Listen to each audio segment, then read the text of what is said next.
All right, well, let's begin.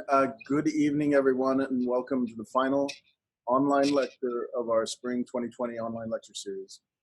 My name is Ronald Rael. I'm the chair of the Department of Architecture in the College of Environmental Design at UC Berkeley.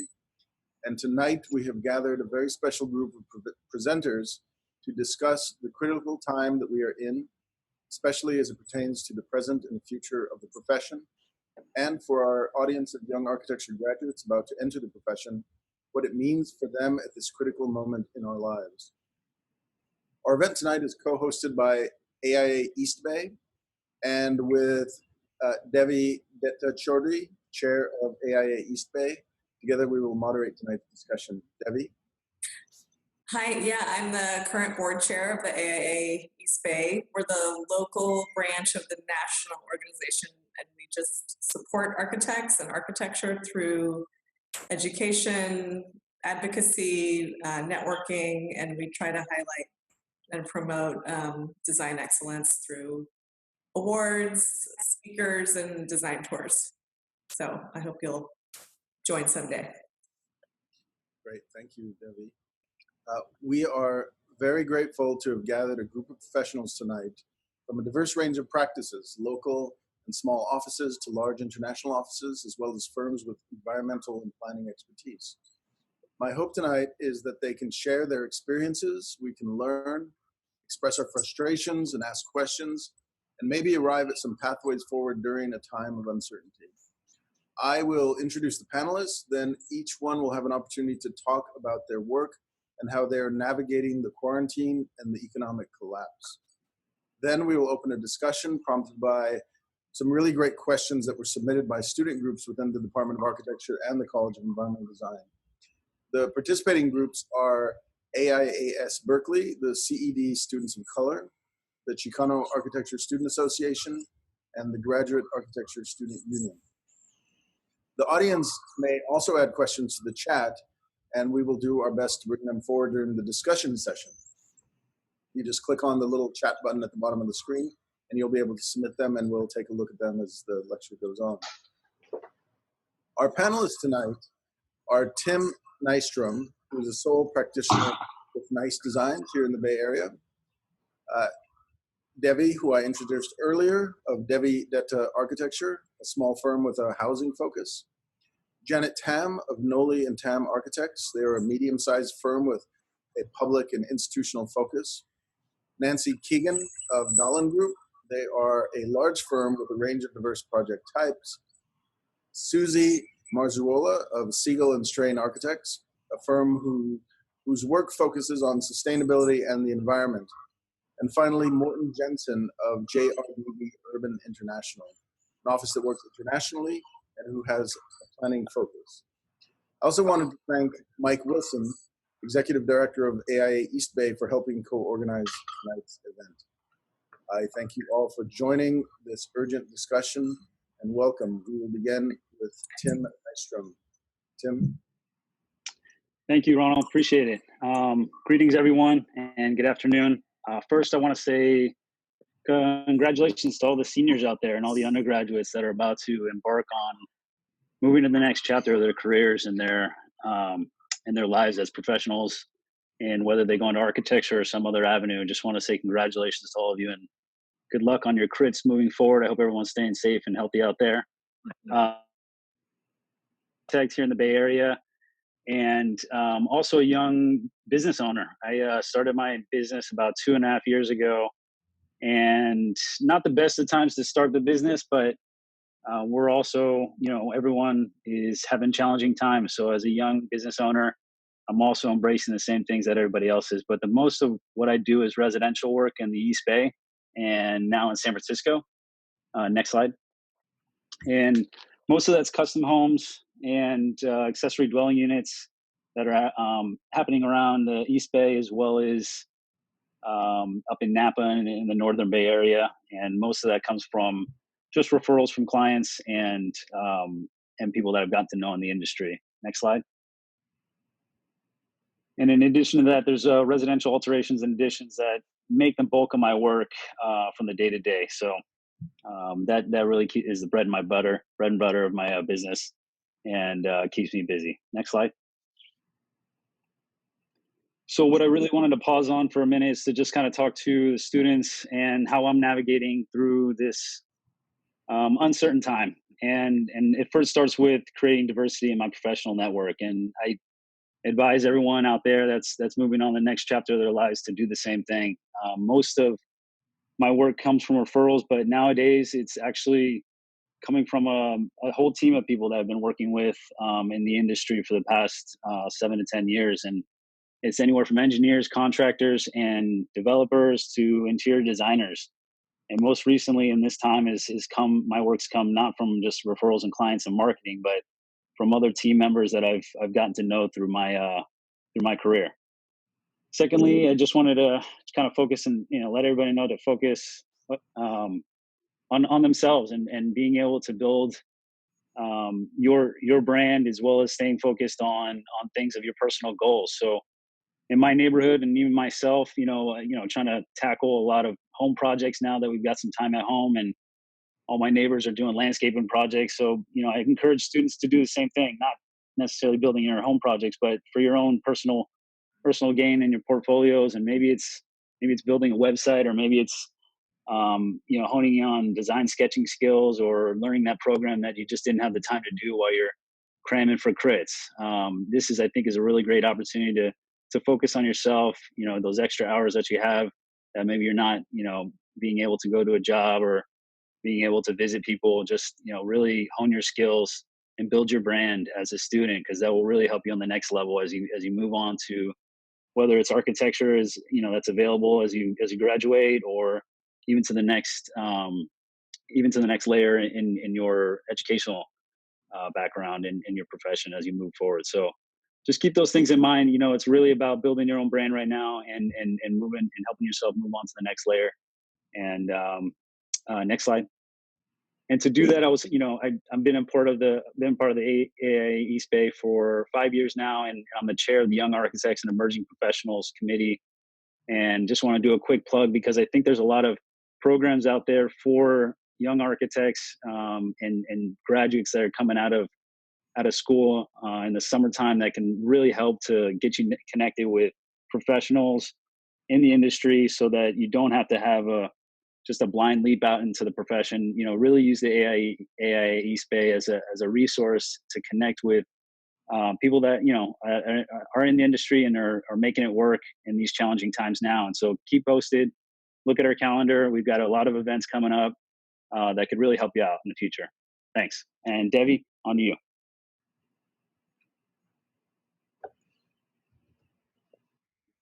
Oh, Devi, you're muted. Oh, There you go. yeah. So this is Devi again. So I have a small 5-person firm in West Berkeley, and we actually started in 2009, 8, 9, during the last recession. I was working for other firms, but that work was drying up, and I was working on less and less interesting and less design-oriented work, even though I was at a high-end design firm. So I thought it was a good opportunity to work on my own house. I designed and general contracted our own home addition and started working on friends, coffee shops, kitchens, bathrooms, like whatever I could get. And sometimes we just do a permit set for a TI and hope for the best, and discovered there was really a need for architects at that level, where regular people who don't have big budgets, they want good design, but maybe they're not in the kind of 1% that we usually serve. So I still bring that sensibility. You can forward the slides. So we still do a lot of projects like that, just homes for regular people with limited budgets, but we can still get good design out of it. And we still do the odd kitchen and bathroom. So, I think to Tim's point, you got to stay flexible, what you're willing to work on, and how you find design in the most kind of mundane of projects. You can keep going. So we're also doing a lot of ADUs because the state laws have changed. Keep going. And we also do smaller multifamily, like 4 to 40 unit range. So yeah, I mean, I think just trying to stay flexible in how you approach work and how you approach clients, and keeping those networks open, because it is about who's going to recommend you, and it could come from anywhere. So, you know, make sure you're talking to people and keeping your mind open. So on to the next person. Oh, that's me. Hi, everyone. I'm Janet Tam with Noll and Tam Architects. Our practice is in Berkeley, and we are considered a medium firm practice. We have about 42 people on our staff, and we specialize in public and community and institutional projects. I think after hearing Tim and Devi talk about starting their practices in a recession, I was sort of thinking, you know, that actually happened to me too. Maybe it's sort of a theme here. In fact, when I graduated from graduate school, we were in the early 80s. We were going through a mild recession. Our practice started in 1991, 92, and that was sort of a mild recession. So I think, you know, I think it's maybe about architects being very resilient and persevering, whether there's a recession or not. And we can talk about that more in a minute. But anyway, we are also a women-owned firm, and because we do so much community work, we started to realize that what we really love about our work is really creating spaces for the common good. And this is our front door.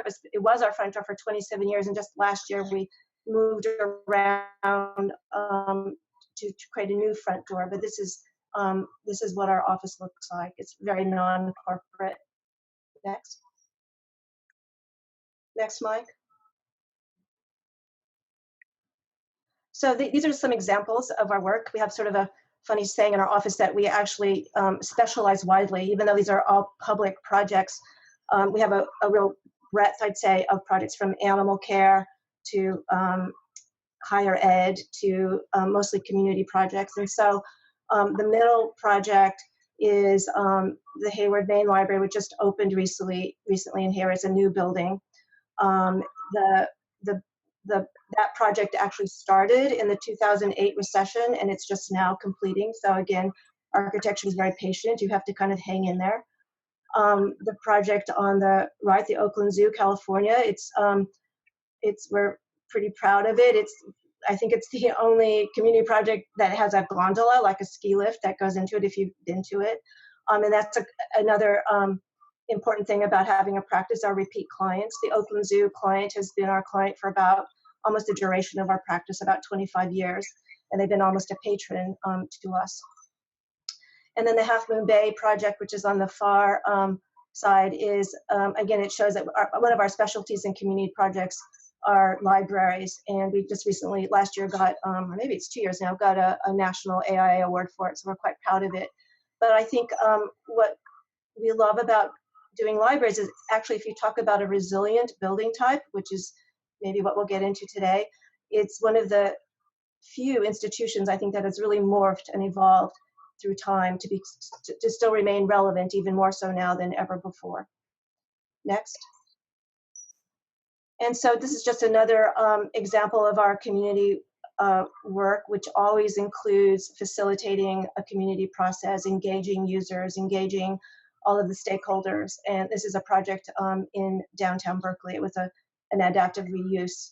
But again, we're always making sure that the needs and concerns and hopes of all of our clients and their users are incorporated into the design of a building.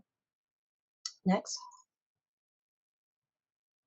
And then the last slide is really about our office culture. And I think in any kind of, whether through thick or thin, whether you're going through a pandemic or whether you're having the best of times, one thing that's really important to our office is really our culture.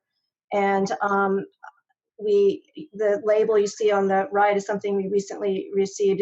I don't know if you know about it. It's the JUST certification, which is another component of the Living Building Challenge, which is sort of all of the sustainability certificates you can get. But this is a certificate it's self certification, but it's about getting a certification for a just and equitable organization. So there are all these components of diversity, equity, health, worker benefit, stewardship that all go into assessing your own firm and making sure that you're pushing yourself as much as you can.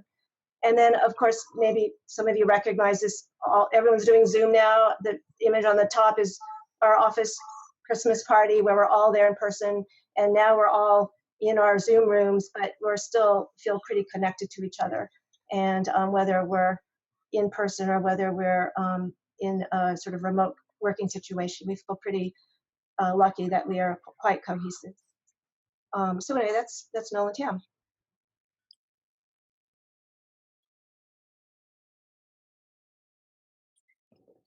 Hi, everyone.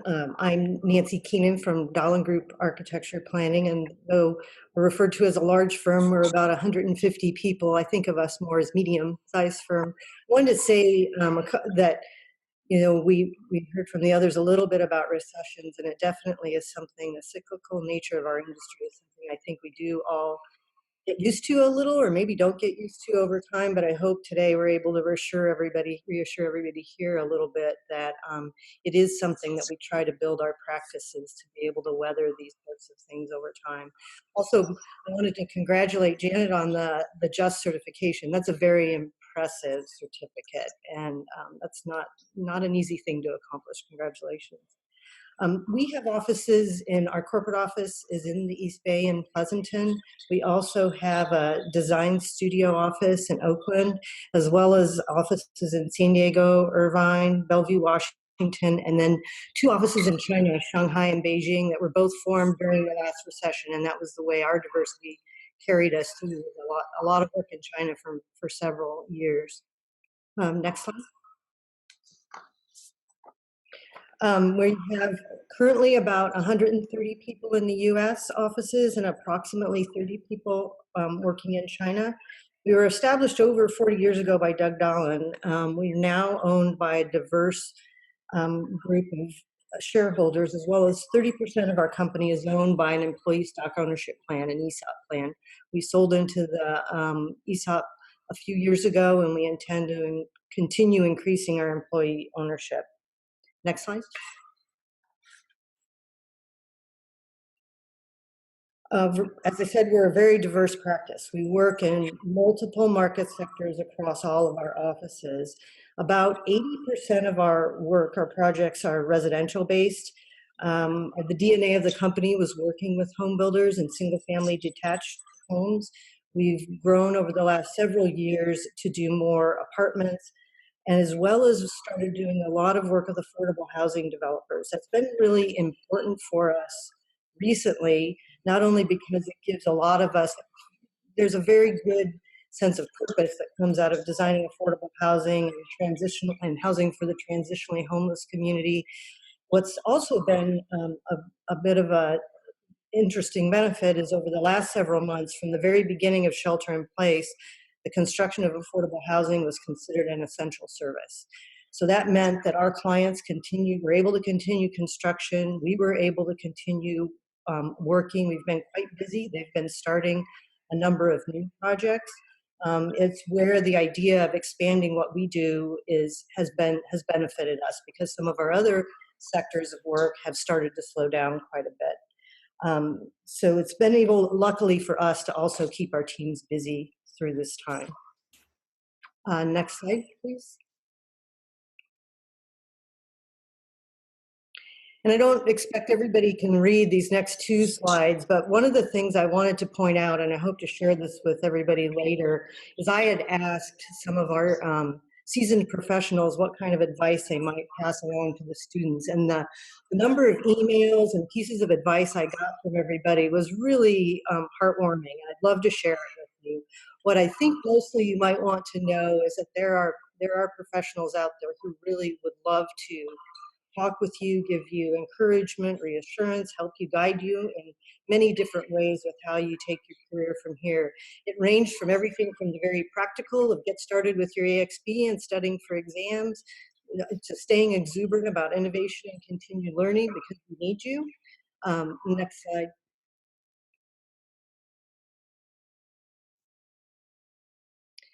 to our director of design was actually very envious. He felt that there's so many design tools available today that he wanted to start his career over. So for those who know John, he's a very enthusiastic guy. He had some great advice that I actually passed along to others in the company today. Always be curious, don't be afraid, and stay connected with your professors. So that's all I have.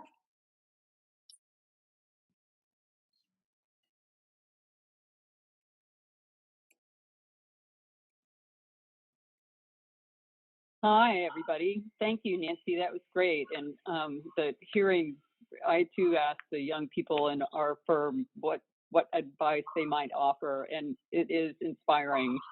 I will start by saying, don't give up. If you want to be an architect, because we need you. We need you. Hang in there with us. So Siegel and Strain Architects, I'm a principal here. Our firm is about 40 years old.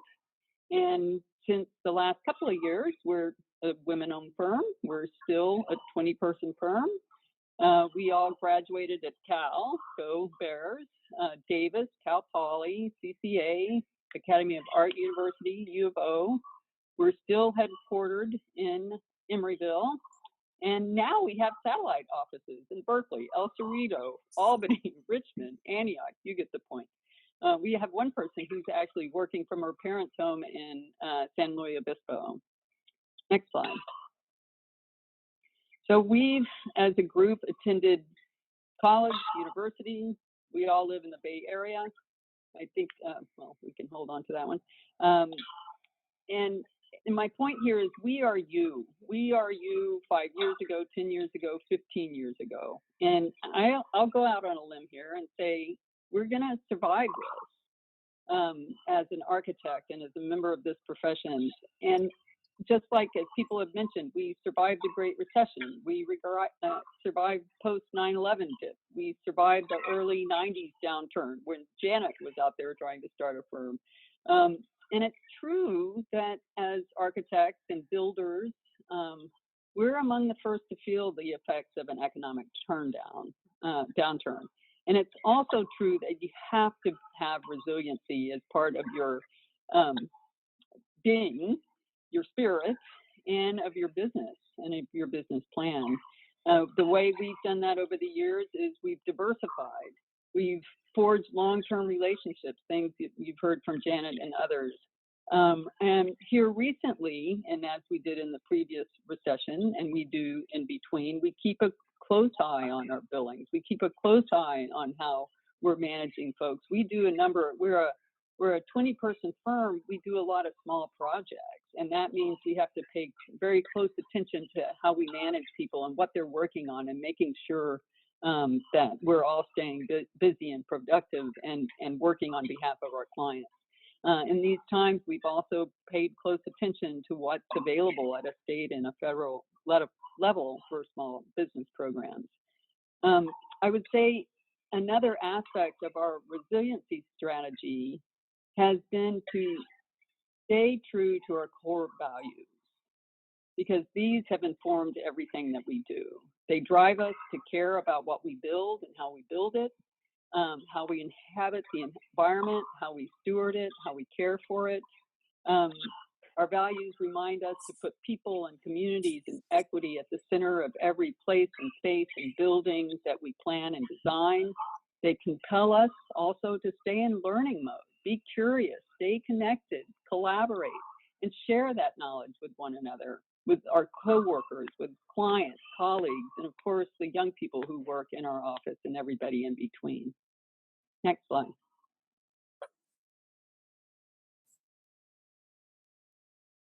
So, Mike, next. Here it is.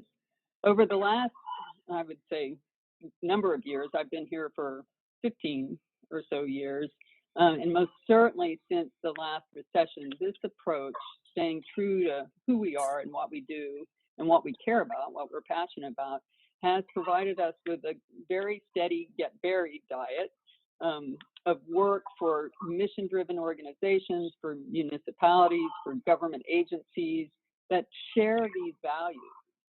And that's part of that forging long-term relationships with people who see the world as you do, and those will carry you through. Those will carry you through in times such as these. Our clients, for example, include National Park Service. We work for many local cities and schools and environmental education and religious nonprofits, and recently community land trusts. And these groups and others will continue to need and seek the services of architects. Next slide. So it's not today, but soon when we reopen, and we live in an optimistic area. I would say the Bay Area is an optimistic area, and there is going to be a need for creative environmental designers. So if you're passionate about being an architect, don't give up. I mean, until mid-March, it was hard to hire an architect or find someone to hire and bring into your firm. So this will come. I do believe this will come. Clients will get their footing. Work will flow again. And in the meantime, as has been suggested here, think of this, if you can, I know it's hard, but think of this as a gift of time.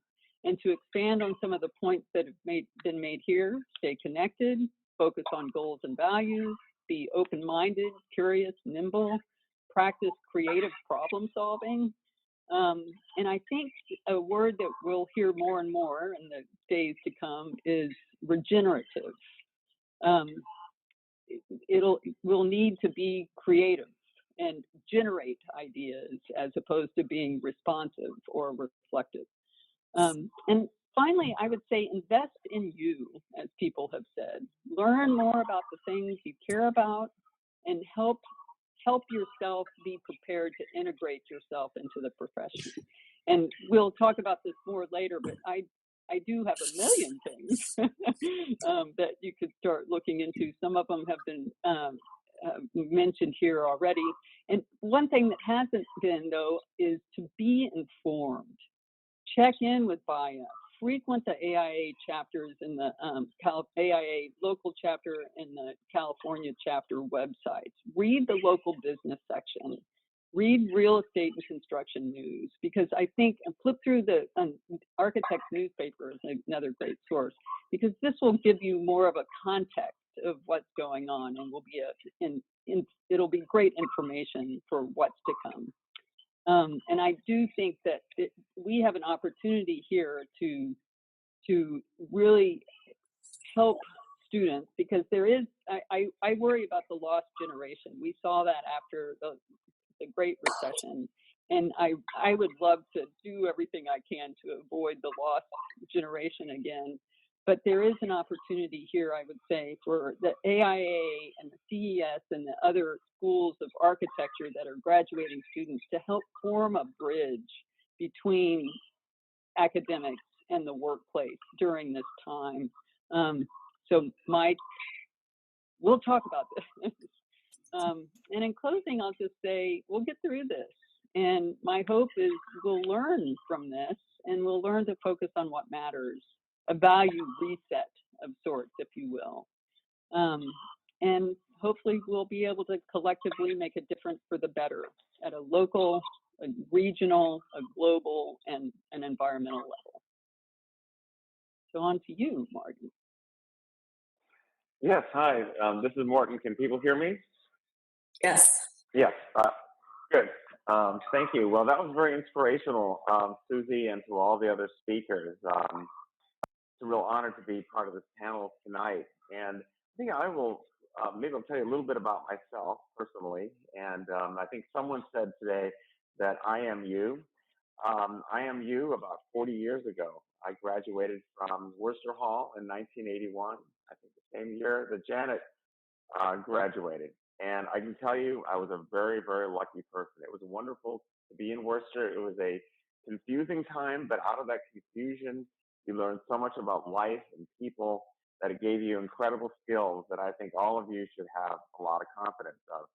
I was fortunate that when I was in Berkeley, I was very interested in two things. One was community design, and the other was architectural history. And somehow, ironically, out of all of that, I ended up taking a community design project, a class in West Oakland, where I learned of all things to do CDs. And the word diversification has come up. Because I learned to do CDs at a nonprofit in West Oakland in the 1970s, I was able to very quickly get a job in San Francisco, where I worked for 22 years. And it was a big office, and it did almost every kind of type of different work. And I was very fortunate that some of the work that they did was international, and I, somewhat by accident, got into the international studio there. And just like going to Berkeley, how that just opened up a world for me as a suburban San Diego kid, going to work and seeing foreign countries and learning about different cultures and different methods of working and communicating was also very eye-opening. At one point, 4 other architects and myself, we decided to spin off of that architectural practice and really focus on doing work that was public work, projects that really impacted people on a daily basis. And we weren't interested in private spaces. We were just really interested in the public realm. And it's been a crazy odyssey. Our office was founded in 2003. We're still here in 2020. But I can tell you that doing international architecture, which is what these slides here are about, is in many ways parallels the resiliency that you need to weather through a storm. You'll make it. And I'll just begin with this first slide here, which is that really architecture, what is architecture is really a confluence of different forces from different cultures, and always really has been, whether it's technology or it's the functionality of a space or the style.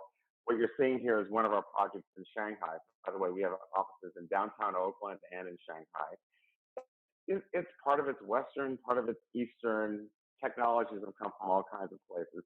So, during this time, absolutely read and learn, read as many books as you can, learn about different places, different times in history. It really all comes together. Now may be a good time for you to spend some time doing that. And I can just say that much of our work, the reason we are doing right now 3 public market halls, one in Africa, one in Culver City, one in downtown Oakland, is because we've been really interested in public market halls and have visited the suits in the Middle East and in Europe to really understand that. So take the time to know it. That'll be a differentiating aspect that'll help you get a job and keep a job. Diversification has been mentioned a number of times. This is the next slide, Mike. And which is that, strangely enough, I mentioned that I started working in this community design nonprofit in West Oakland when I was, a freshman or sophomore or something like that at Berkeley. Oddly enough, we're doing a lot of work in China, where a very high percentage of all the work in the world is. But one of the reasons people pick us is that we're not only good at, conceptualizing projects, but we really know about construction details. And because I was able to, in West Oakland, to learn about doing CDs, that's the reason they hired me. In 1981 at this large San Francisco practice, there were a lot of people that had general design skills, but I actually had put together a set of CDs for a low-income housing project in West Oakland. So that was kind of what you might call a twofer. That's a really good thing. So diversifying your reach is really important. Economies in different countries go up and down in different places, different building types. Absolutely diversify. And if we go to the next slide. Doing international work, it requires you have to work at a pretty high level in terms of just kind of executive skills of communication, because you're working in different languages and different time zones. We've been doing video conferencing now for 20 years, maybe more, and through all kinds of technologies, and realizing that we have to, as an architect, you have to forge a really tight relationship with your clients. You're making, thousands of decisions. Really, any design project takes thousands of decisions, and you have to be able to, in a logical way, be able to bring consensus, not just with one person, but sometimes, like when we did the West Oakland specific plan, with hundreds, if not thousands of people. You have to do it in a really logical way, and it's more difficult to do if you're doing this abroad.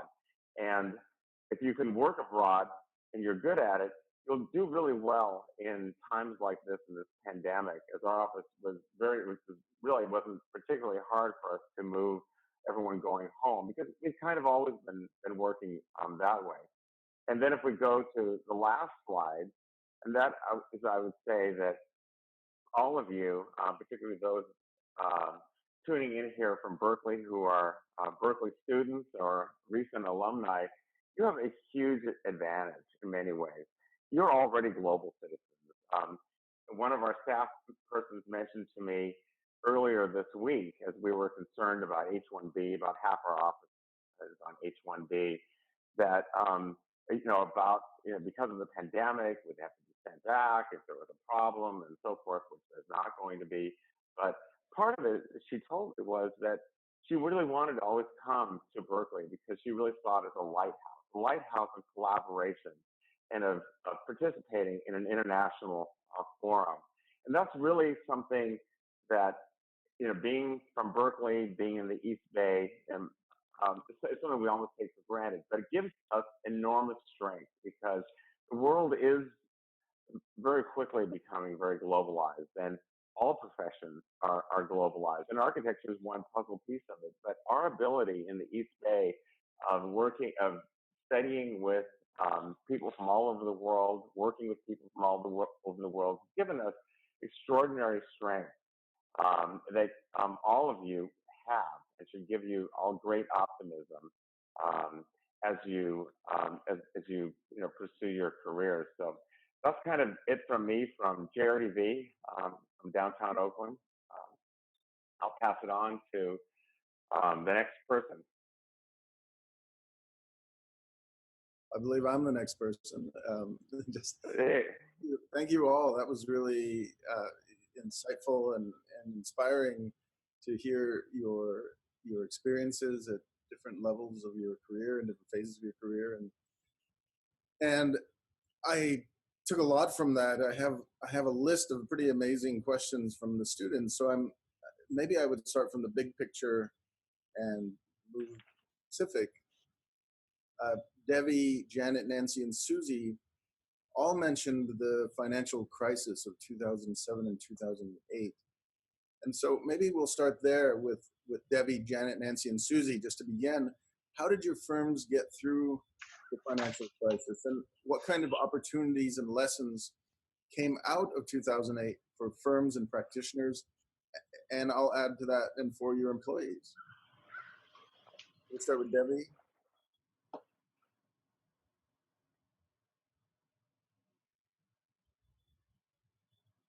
Maybe we'll jump to Janet, and then we'll come. Sure. I know. Well, coming out of that recession, I feel like whatever happens, if we could survive that recession, we could survive anything. And in some ways, this pandemic has other sort of challenges, but it doesn't feel as overwhelming as the 2008 recession was, where almost every architect had to cut their staff. We were all, offices were folding by the wayside. And I think some of the lessons we learned there was that we actually had to be really frugal and conservative with our resources. We unfortunately did end up having to cut our staff, but we hung on to a really core staff of still about 20, where we went from like 35 to 20 in about a year. And we ended up realizing how important that core group of people were, and that we really depended on our cohesiveness, which is also a similar lesson to what we need to know now. And we all were in it together, and we were sort of helping each other and supporting each other and trying to do things in a very efficient sort of way. We also relied a lot on our repeat clients. And again, that goes back to sort of what Susi was saying about all of the relationships that you foster over the years.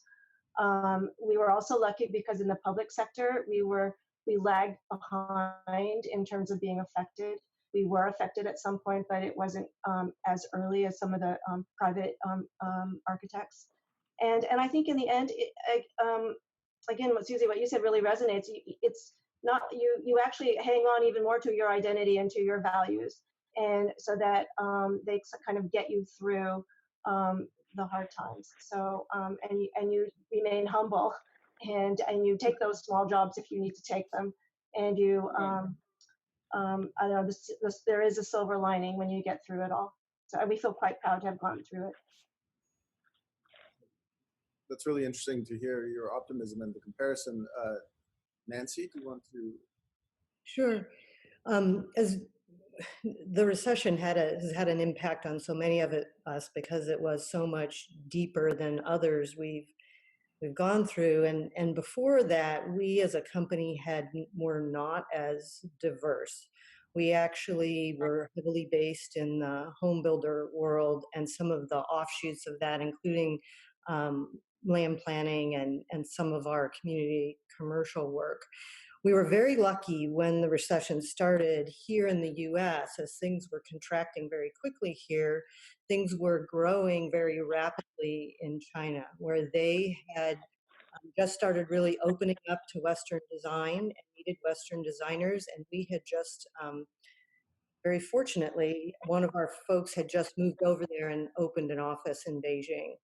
There was a point in the middle of it where our founder came to us and said, you all need to get on a plane and fly.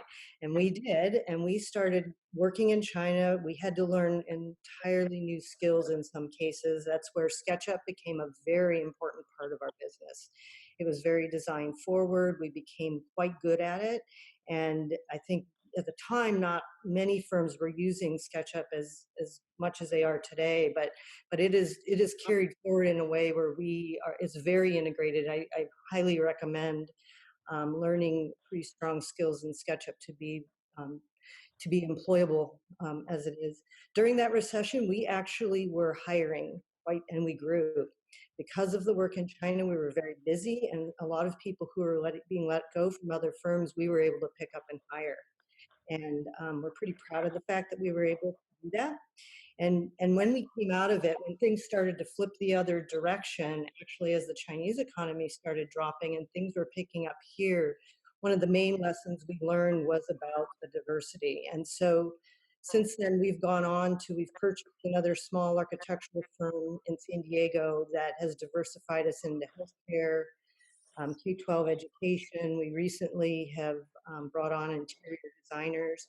So our hope is that as we head into as we're shifting, like I mentioned with affordable housing earlier, we're starting to shift our teams out of some sectors and into others that are busier, that we can do that same thing, both by being diverse regionally and by being diverse in the kind of clients and the work that we do. Devi, did you have a thought about that? Yes, I mean, since I started, I think a lot of my growing, growth at the beginning was so rooted in the recession that that I can't differentiate how else to start a firm. So, really, it was just kind of taking a chance on, maybe a project I wouldn't have taken if there were plenty. And those can turn out to be some of your favorite projects that you'll learn from. And I think every project has value and something you learn from it. I learn from every project, they're never the same. So I think if you go in with an attitude that you can get something out of it and maybe help the people that are looking to you to guide them through a process they've probably never been through before, or at least in my, housing, smaller scale housing, I think you can be of service in any economy. Yeah. I'm going to move to another question, but it was brought up by Susi talking about software skills and the kind of skills you think might be useful right now. One of the questions from the students is, what are the applicable skills firms are looking for right now? And I might expand that to say, what are the skills that you might look for after COVID? And maybe we'll hear from Morten and then Tim at the two ends of the scalar spectrum, I guess. Morten, do you want to, what skills are firms looking for right now, do you think?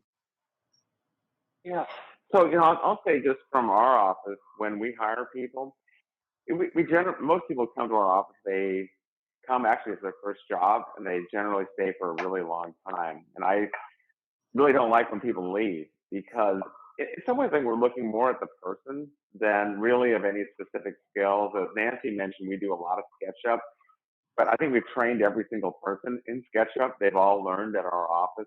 We really look for people who are intellectually curious, who really want to work hard, who really want to do deep investigations, who really want to collaborate. I think that's what we're looking for primarily, more than any specific skills.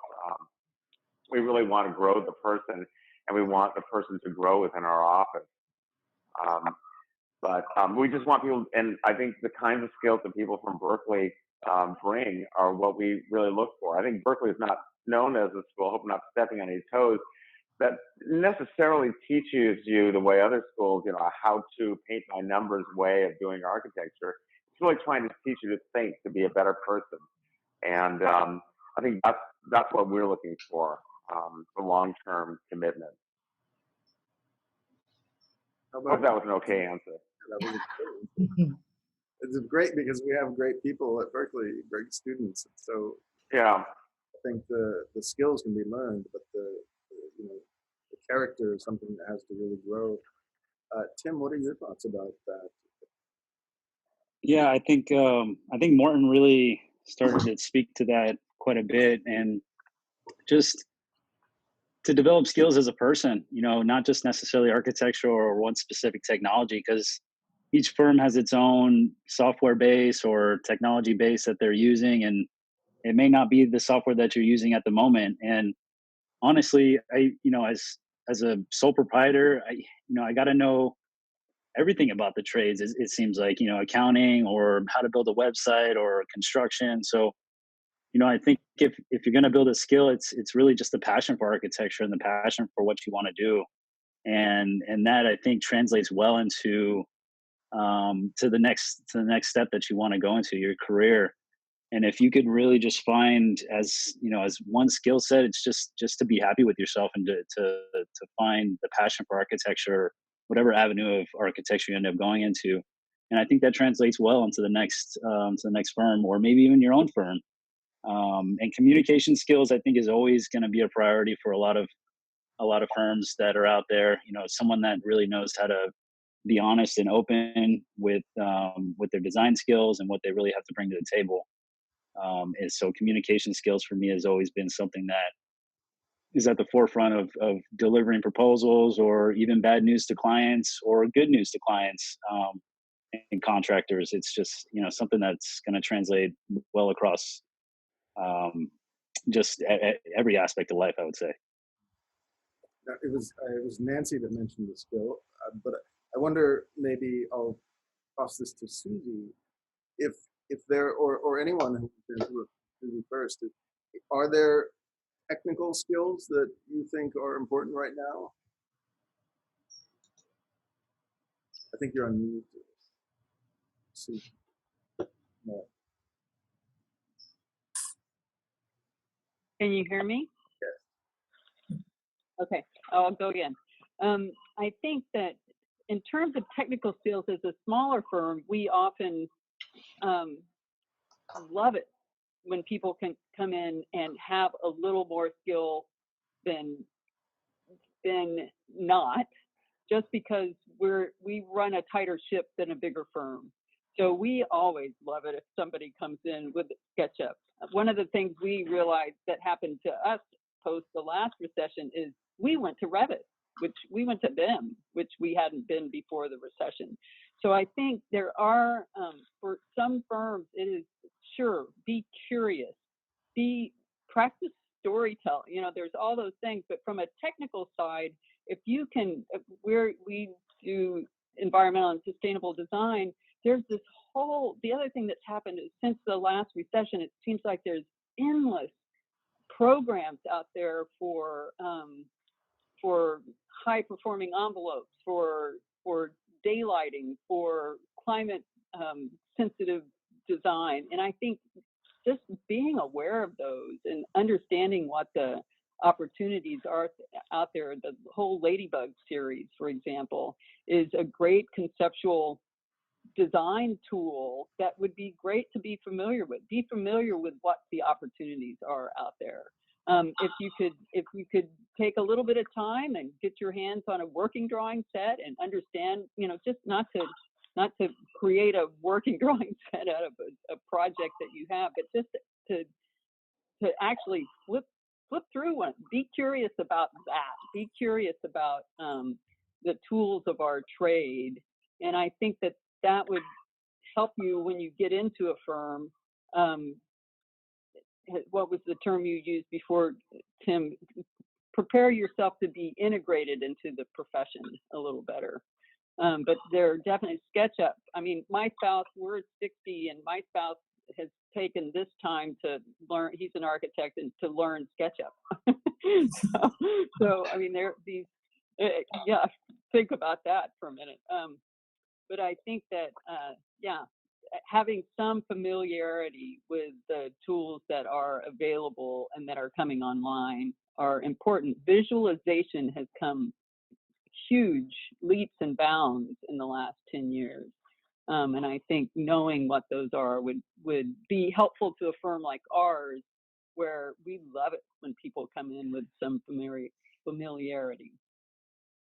I have something to add. I mean, on to what Susie said. I mean, architects are really, our whole profession is about representation. So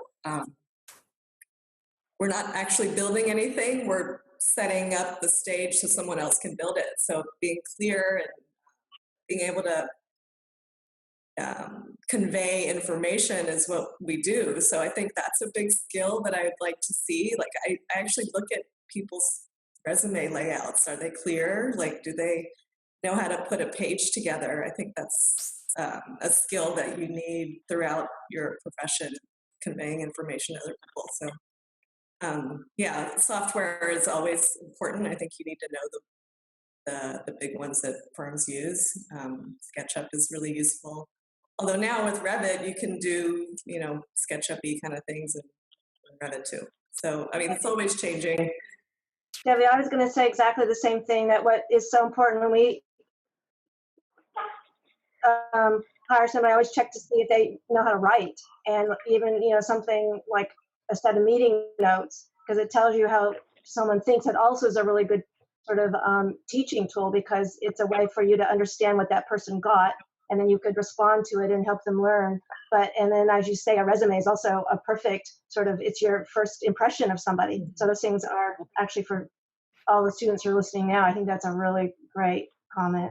I think learning how to write, learning how to present yourself in a written way is really important, even as an architect. Well, someone mentioned the transition of a kind of software. You were using one and then you moved to Revit afterwards. And someone also mentioned a kind of resilience of typologies. I don't remember who said this. It might have been you, Janet, but you thought that libraries were interesting typology that might have a certain kind of resilience. I don't know if I remember that correctly, but one of the questions is wondering about what typologies are being most affected, public works, private project, and what's considered essential. I think someone brought that up. And what are you expecting moving forward as the state opens up? Are there going to be typologies that your office is going to focus on, or you think that are going to be more something that you might consider in your firms to move towards or to shift towards? I can say something very quickly, but I think people are thinking about it now. I think it's like any of the big issues in our world, like climate change or seawater rise or universal design, or what happens after 9/11, in airports.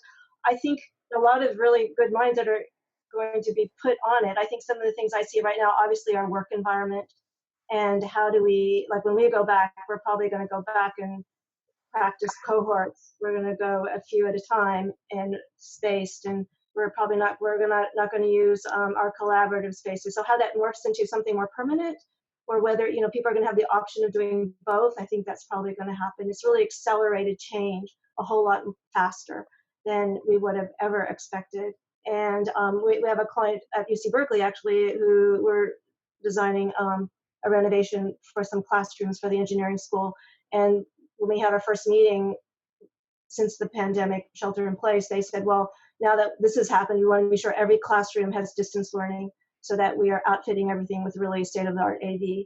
So there are changes happening everywhere in some level, and I'm sure everybody has ideas about that. Other thoughts about that? I'll open it up to the panel.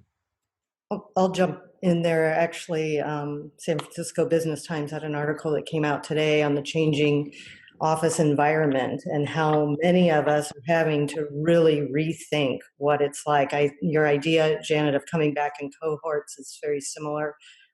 We actually did a survey of our staff to see how we might want to come back to the office. I think the change in office design might be one of the more immediate things we see differently. How do you keep people separated by 6 feet while still working collaboratively in the way we do in design studios?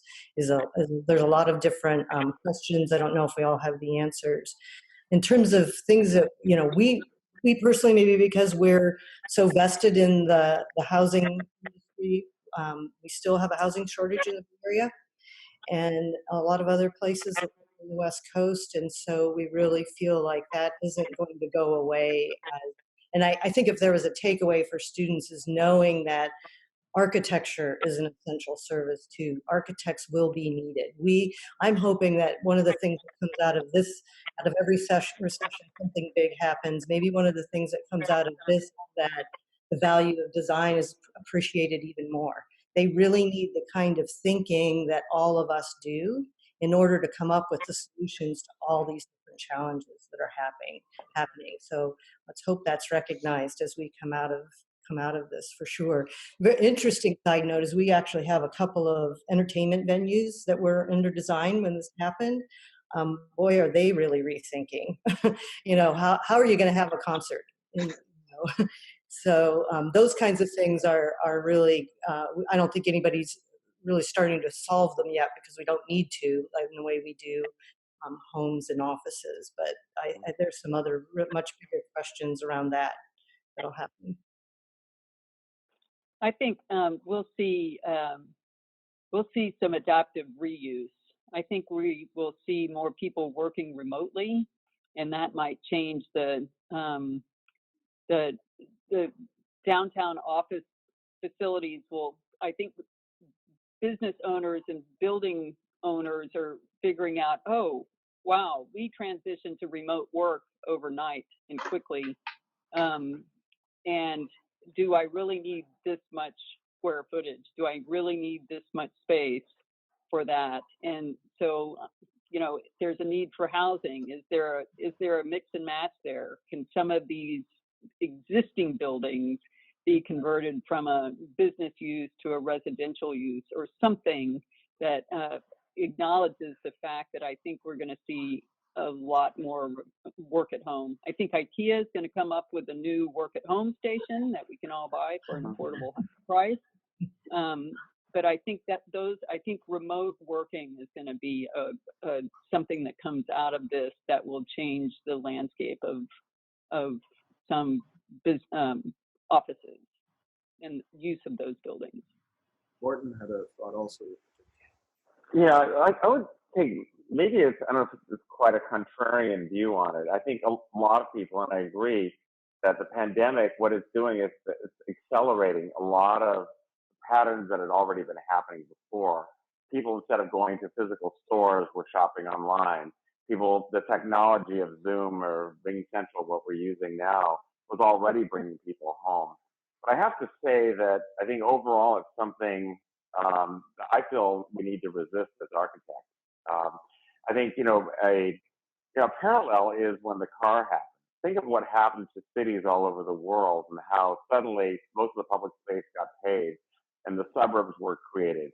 And there was not really a common focus for a lot of cities. The intimacy of the cities was lost. A lot of the culture was lost. I would hate to think that we're now accelerating a digital technology, which is a little like the freeway system, that's going to disperse us even more.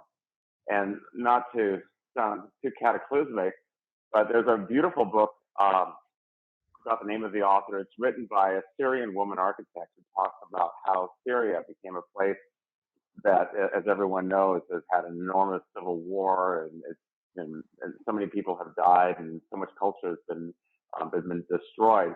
She said that really it was really in the 1950s when they began to create satellite cities. Before that, people of all different races, whether you were Sunni or Shiite or Jewish or Christian, would all actually live in a common city, and they would go to different streets, different souks, and they maybe had their own families, but they would always physically interact. As soon as they created satellite cities and people then began to segregate themselves, it became politically unstable. And I think we're, not to change the whole subject of this, but I think we're seeing a big part of what the United States has become. I think it's a real fear for the world. And I think the physicality of people being able to be close together and intimate together in a physical place is really essential. And I think it's core to what architecture is all about.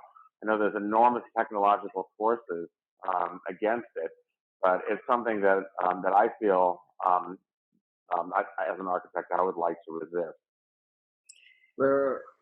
Someone had a thought on it? I actually, yes, I had a thought because just today, because so many fewer cars are on the street, and downtown San Diego actually is a very residential downtown.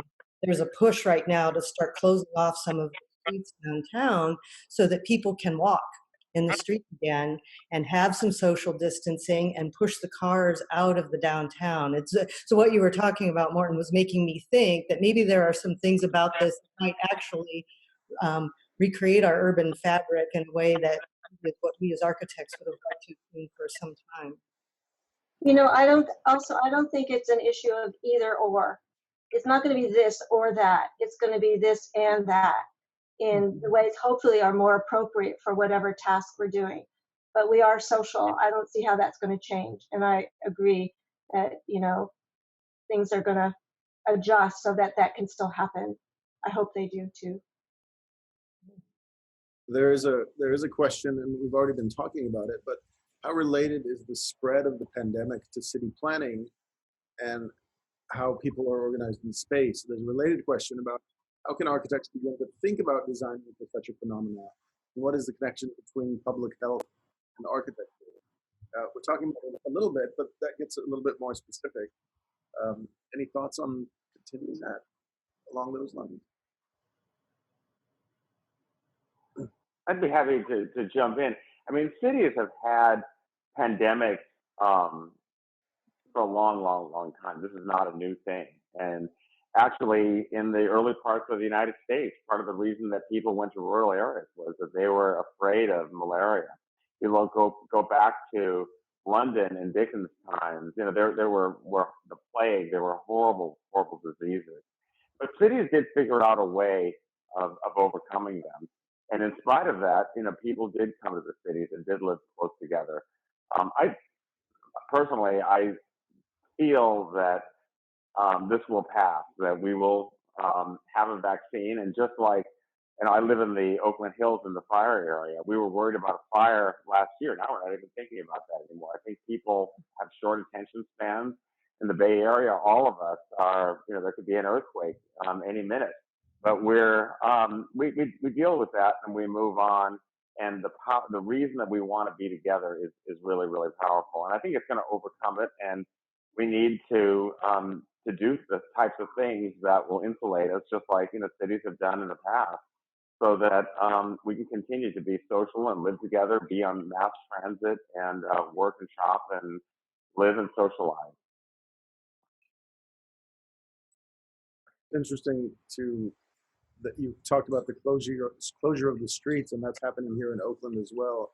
And to think about what opportunities exist, that maybe some of these streets remain closed and they become kind of public parks and open up more opportunities for people to come together, rather than thinking about how we should design for separating people more in the future after this.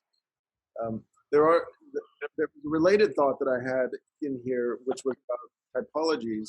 And someone mentioned after 9/11 the kind of things that changed. And I know a number of firms took on particular specialties around security after 9/11. And so there was kind of an entrepreneurial moment that was I don't want to say it was an ambulance chasing moment, but it would just recognize that there was a demand. And we've talked about that a little bit. But I want to zoom back a little bit now because we're coming almost to the end of our time and talk a little bit more about the student experience. And while we've talked about that, I wanted to know in particular from your vantage point from your offices, what are the ways that architecture students can gain relevant and hopefully paid, they mentioned, experiences within design practice right now? Are there ways that your firms are thinking about opening up opportunities for students? I think this is both a crisis moment for students, and part of the panel is set up so we can talk about these issues, but are there ways that you're thinking about opening up some opportunities for students, and how could they prepare themselves for that? We're taking on a student from actually one of the UC Berkeley professional practice courses. And I think there was a worry. I think a lot of architects were approached before the pandemic, and I think some of them have dropped out because they were worried about having the bandwidth or the ability to make it a good mentorship. But we're going forward with it, and we feel pretty strongly that we want to do our part in making sure the profession keeps getting renewed with young people. I think it's, as Susie said, we don't want to have the same thing happen in the 2008 recession where we lost a whole generation. So we're up for it. I think we're getting resumes from people for the summer, and we'll probably look at some of those too. But and there will be, and we always pay our interns. We too are planning to, we offer internships and they are also paid.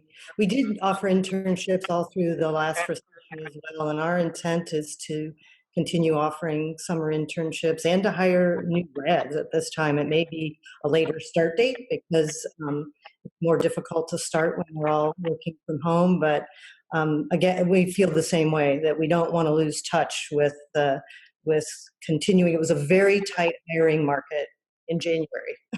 And so even into February. So it's hard for us to not forget that long. We would still be looking to hire. Yeah, I think as recent graduates bring a lot of value to firms because they're in a different stage in their, just starting out. Maybe you're more aware of emerging trends or kind of design concepts or how people are living. Like I've learned that from the younger people in the firm, like they were already doing co-living before it became a business model, So yeah, I think young people bring a lot of value to any firm, and I think we're always looking for that, the fresh ideas. I see a question that popped up in the chat. How are internships affected during this time, and does working remotely affect the possibility for students to get an internship? And I wondered if I could expand on that, because someone mentioned the internship program that we have at Berkeley that we do in the summer, and I know that the majority of those have been canceled. Probably 99% is the first one that I've heard is moving forward. But do you see the possibilities for there to be remote internships during this time? Well, for us, this particular class at Berkeley, taught by my friend Mark Schatz, had several options. And so they took the last 2 weeks of the 6-week internship and are hoping that people will be in their offices the last week in July, the first week in August. But we're able, if we want, we could do something more remotely with those interns in the earlier weeks if we're still sheltering in place. I was thinking that we would still offer that at least, 1 or 2 days a week to someone remotely. We had our first hire of anybody remotely during the pandemic. We had already hired this person. She happens to be pretty senior, so we didn't have to worry too much about a lot of things, but we got her up to speed. We dropped her laptop off at her house. We had a crew of people set it all up. She's working with the cloud, and she just hit the ground running as soon as she started. She's never met anybody in person, but she's had all the Zoom calls. It's worked out. I mean, it's kind of amazing. You so an internship could work similarly, I think. Obviously, it's not as complete, but I think it's it still could be pretty informative. Tim, I'm wondering from your perspective, you're probably closest to someone starting practice, and maybe you're still very much connected to thinking about what it was to be a student and begin to practice and become a professional. And I wonder what you think about the nature of bringing in interns into a practice that's very small, because I think a lot of students love the experience of working with very small firms because they take on enormous amount of responsibility and there's a tremendous amount of learning. Do you have about that? Yeah, I think it's got its pluses and minuses, but for me as a young architect, it's so important to collaborate and to be around individuals to create better architecture and to work with clients one-on-one. And I feel the new class of students is going to miss out on that, and they won't get the physical interaction. But now knowing a lot of students in UC Berkeley and Cal Poly, my alum, it's a lot of what students do now is work digitally anyways. They work in 3D, they work collaboratively over websites, they work through digital formats every day. So it's kind of in their nature already to have that mindset when working on projects. And it's I think it's got its positives and negatives, but I think from an internship, my firm is obviously is not hiring interns at this point, but as the chair of the AIA for the Young Architects Forum, we're starting a mentorship program. Hopefully in the summertime, that can work and get paired up a mentor and a mentee with some of these young grads for for a small amount of time to give them some comfort level moving into the next phase of their careers. And we hope to start that up here in the summertime. But it's definitely something I think that as humans we just adapt and we overcome these challenges. And as architects, we're very creative when it comes to constraints, whether it's project types or even working in different environments. So I don't think this is going to be any different. It's just going to take a little bit of extra time and effort. And I think if we can get these grads paired up with some seasoned veterans and even some younger architects to help them through the next phase of their life, I see it working out really, really well for them, and they'll just be better employees for it when they get into the office. And you'll have all that background of working remotely, and then they'll be eager to get into the office and start working with and collaborating with their peers. Thanks. Any other final thoughts? Maybe we're approaching the end of the hour. I know we had a lot of advice to students in the beginning, but any final thoughts of advice for students during this time and in the future?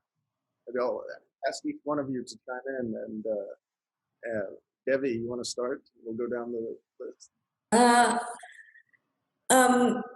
My advice is to maybe this is a lot of the interns or employees that I have had have actually not come as a result of me posting a job application.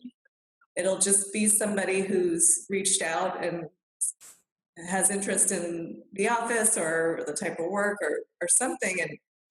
And sometimes those unsolicited conversations lead to jobs. And I think that's not a bad way to approach things. Like, be persistent, look for the firms that you're interested in, see who's doing the like what Susi was saying about values, who shares your values, and just reach out. I think most firm owners are happy to have a conversation,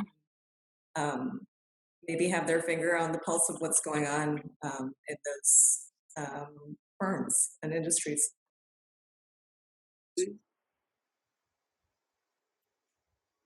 I would just add to that, this is Susi, that stay connected, as Tim says. It's a good time to understand what's going on. We architects seem to know a lot of architects, and the idea of, I mean, getting Bay Area Young Architects and AIA and letting that forum be a place where this bridge can happen, especially for small firms. Let that be some sort of clearinghouse where students can come and seek advice and help. I think that as a community, as Devi said, we all know one another, and get in there and pick up the phone. I know it's hard. Who do I call? Send an email, get a phone number, but don't hide. Now's not a good time to hide. It's easy to do, but be out there. Look at the be creative about using your resources and getting in touch with people. We have interns. We have had interns over the year who we have since hired on as new employees. So don't give up on an internship, and ask around. Who do you know? Who's hiring? What are they looking for? Who do you know there? Those are all good things to know. And stick with it. This will change. This is not forever. Architects are an essential service. You can't do a building without a permit. Architects submit those applications. There is need. There will continue to be need. Janet? I would add that it's really okay to research a lot of firms at this time and find out about them. And then I think it's always best if you have a connection or a contact or a professor who says, oh, will you help me introduce so-and-so? And that also gets you in the door a little bit easier. But in lieu of that, you could just call someone and send an email and say, I'd like to have an informational interview, and because I want to learn more about what your firm's doing, and bring your resume. And maybe they can't. I know for us, even if we're not hiring, we'll talk to young people and offer them advice. Oh, well, then call these people, and then sometimes that first connection becomes a connection to somebody else. I also think during the recession, a lot of young people who didn't have jobs were very creative. They got their own jobs. Like maybe your mom needs a kitchen remodel. I did that, or a bathroom remodel, and practice on your friends, and find projects to keep your mind busy, or take that Revit class, or there's a great course called Pathways to Equity. Maybe that course might be still going on and now it's virtual. There are a lot of things to do to keep yourself energized, and I would agree, don't give up. It's going to be fine. Nancy? Might be repeating some of what everybody else has said, but I really do think there are a lot of professionals out there, a lot of architects who would love to talk to you about what it's like. And now's a good time. It might not be as formal as saying I'm looking for a job so much as I think Janet just said, look for the firms that do the kind of work you would be passionate and want to know more about. You just may be reaching out to somebody. Emails are easy to get a hold of, and people are much more likely to return your email than they are a phone call when you're getting calls all day. But they may be, if you're reaching out to someone and saying, I'm really interested in this kind of work you've done or this project, would you mind getting together for a half-hour virtual coffee to talk about it and tell me more about the profession? I really think there are plenty of folks who'd love to chat, and that's always the first step. And then there can be more steps after that. Continue to do outreach. I also, with Tim and linking up mentors with folks this summer, I think is a great idea. That'll really help retain connections and connectivity. Tim? Yeah, I'm probably going to summarize a lot of what the panelists already said, and I guess my biggest thing is just say, don't be afraid. Yeah, don't stay indoors in your studio and wait till the last minute to get out there and start looking for a job.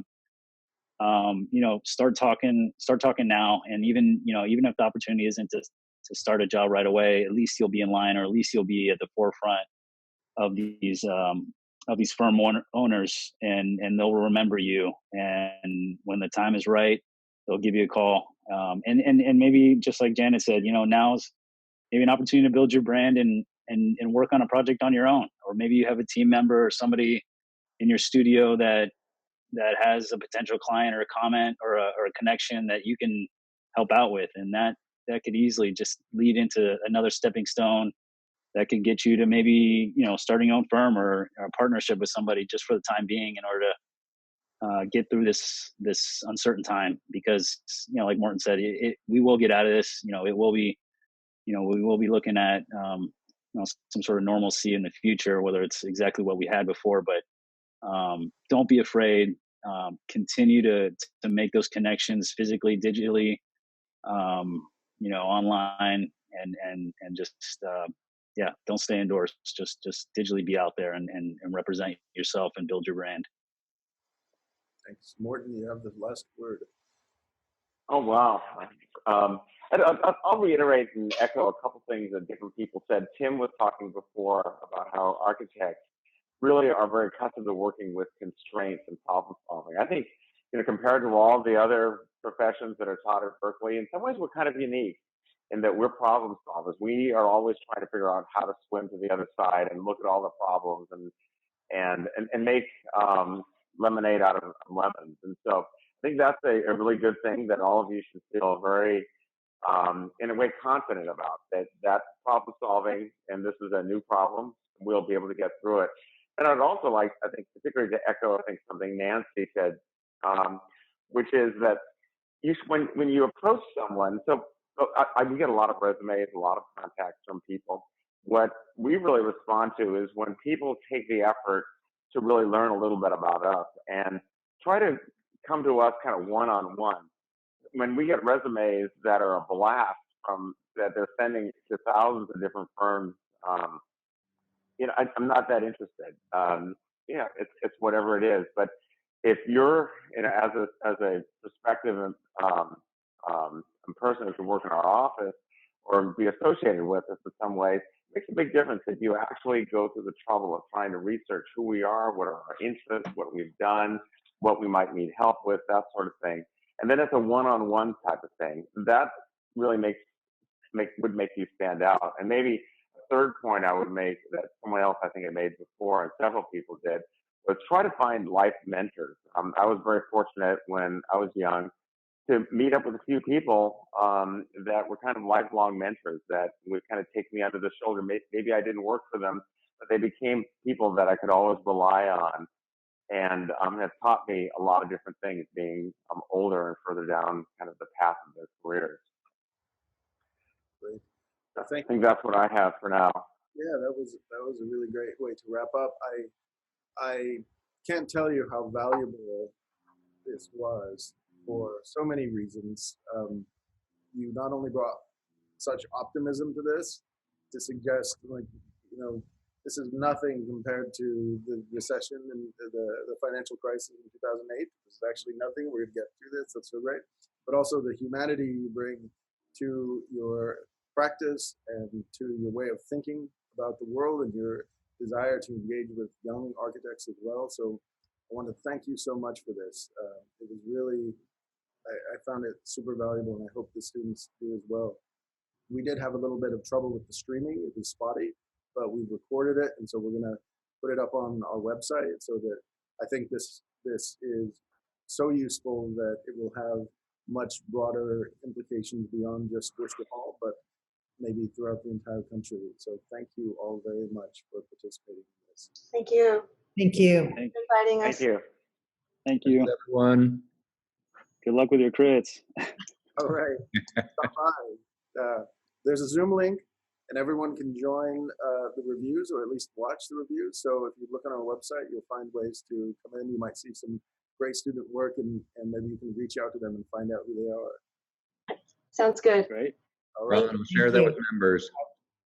Have a good evening, everyone. Bye. Bye, everyone. Thank you.